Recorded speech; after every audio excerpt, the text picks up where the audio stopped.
In the earlier lesson, we talked about the amount of energy that's used in a home and how that is divided up. Now let's take a look at the kind of equipment and equipment choices that you have when you're looking for a new home. A lot depends on the size of your home, and a lot depends on the level of comfort that you're looking for within the home. For example, when heating your home, there's a lot of choice. It can be a central heating system with a conventional furnace. It could be a boiler with radiant with a radiant heating system, which is our radiators around the walls, or it could be a boiler with an in-floor heating system where the entire floor becomes a heat sink and heats your home very passively. It could be a heat pump, which is either electric or a gas heat pump, which offers both heating and cooling. Depending on the size of the home, you may choose a natural gas fired space heater or fireplace that is more than enough to heat relatively small spaces. There are also electric space heaters, and there's wood burning and pellet stoves as well. The one thing we should talk about are fireplaces and the different kinds of fireplaces. There are wood fireplaces that I think we're all familiar with, and they offer great ambiance, and there are gas fireplaces that offer similar ambiance to wood, but are much more convenient and easier to use, and you don't have to worry about the ashes and all of those other bits and pieces. But it's also important to know about the degree of efficiency when you have an open fireplace. The heat that you get from a fireplace is radiant heat that comes off of the flame and heats the objects and the people within the room. But the vast majority of the thermal energy actually goes up the chimney. With a gas fireplace in a sealed combustion chamber, the efficiency is much greater, and you get much more of the energy coming into the home and being a usable source of energy. And that efficiency thing is a bit of a theme that we'll talk about as we get a little deeper into some of these other types of pieces of equipment. Mentioned earlier about the radiant heating floor heating system, which could be gas fired, electric fired, propane fired. It essentially is a boiler that generates hot water that is pumped through tubes that are actually embedded in the floor of the building, and that heat is radiated up through the floor and into the room.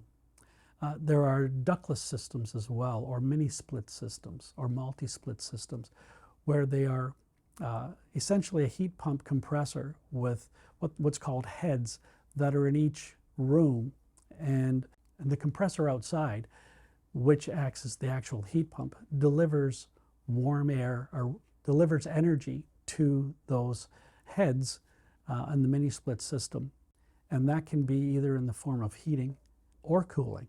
Then there's the combined heat and power pieces of equipment that are available. These are interesting in the fact that they generate thermal energy or heat that can be used in the home, but can also generate electricity that can be consumed in the home as well. When it comes to cooling your home, that's becoming much more of a desire, in fact a need. Cooling in your home has become much more desirable in British Columbia in the last 5 years, and much more critically in the last couple of years.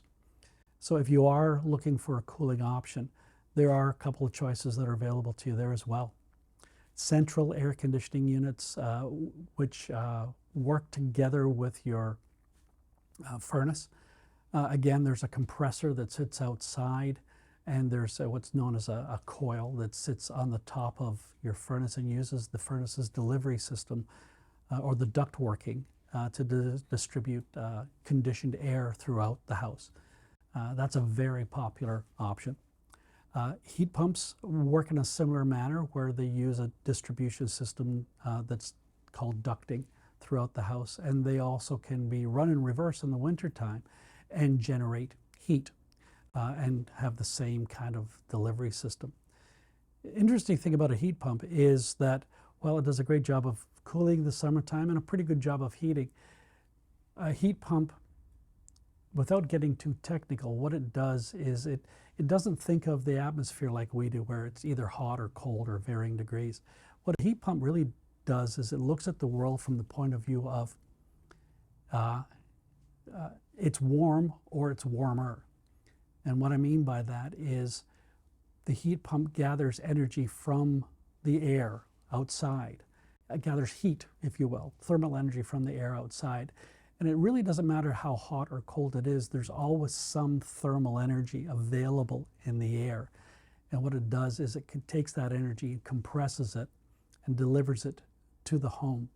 Now, the colder, if you will, it gets outside, the less amount of thermal energy there is available for the heat pump. And it causes the heat pump to work harder and harder. And as the outside air gets colder, the efficiency drops to a point where it gets difficult for the heat pump to keep up at a certain level, in around that freezing mark or just above that. So when you are thinking about a heat pump, you also have to take into consideration what's called backup heat. And that's normally in the form of a furnace that works to supplement heat on those very cold days where the heat pump just isn't able to totally keep up. So really what you've got is a bit of a hybrid system where you've got a heat pump offering heating and cooling, and in the wintertime when it's offering heating, you'll also need a backup furnace to offset those times where it's not quite able to keep up that level of comfort that you're so desiring. There are also room air conditioners, which are known affectionately as window shakers to some degree. I'm sure everybody's seen them. They kind of sit in a window and exchange the warm air inside for cool air. There are also portable units that you can buy that sit in a room, and there's a tube that goes out a window and exchanges the warm air for cold air in that way. And those units are very versatile for a small area, a small space. Work well to cool off a bedroom, for example. But again, a lot depends on the size and space of the home that you're living in. Earlier, we spoke about heat pumps in the configuration of a ductless or mini split system. You can also buy a mini split air conditioning system, which it looks just the same. The only difference is that it doesn't offer the heating component. But they're also quite popular when you have a home that doesn't have a ducting distribution system like a furnace, and you're unable to use that to deliver heating or cooling. So the mini split air conditioning system is great when you have a need to cool off certain rooms at a different temperature. Gives you that versatility. You're able to zone your air conditioning, and you don't have to rely on any other system within the home.